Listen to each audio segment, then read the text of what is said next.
And notice what it continues saying. This is verse 7.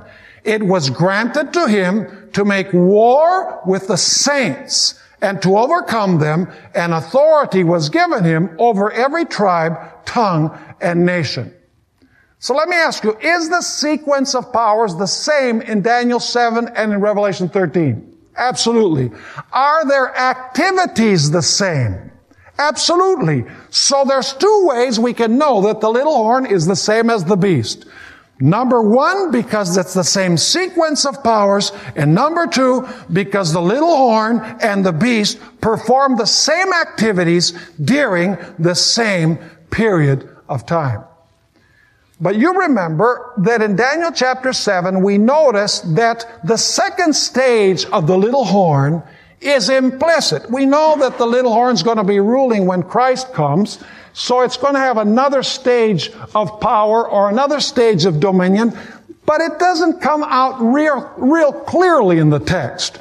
But in Revelation chapter 13, it comes out very clearly that the little horn has two stages, or the beast has two stages of existence. Notice Revelation 13 and verse 3.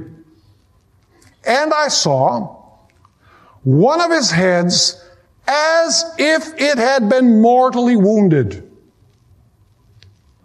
Who was mortally wounded? One of the heads of the beast. And that was it, right? He received a deadly wound, finished, forever. No. It says, and his deadly wound was what? Was healed. And all the world marveled and followed the beast.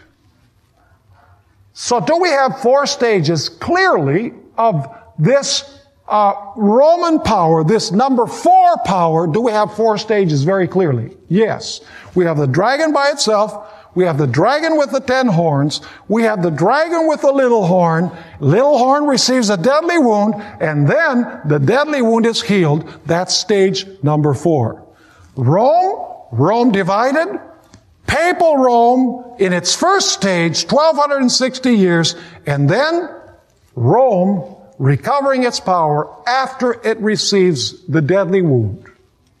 Now we need to ask some critical questions about this deadly wound that the beast received at the end of the 1260 years. Here are the questions that we're going to attempt to answer in the last part of our study today.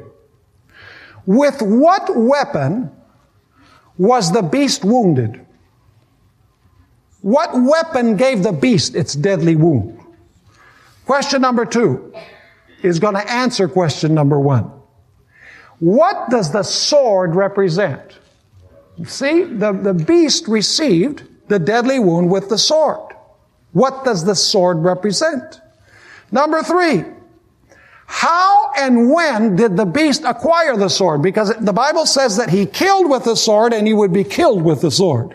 So the question is, how did the beast acquire the sword so that he could kill with that sword? Number 4, what is the meaning of the deadly wound? In what sense was the beast wounded to death? Question number 5, what keeps the deadly wound from healing?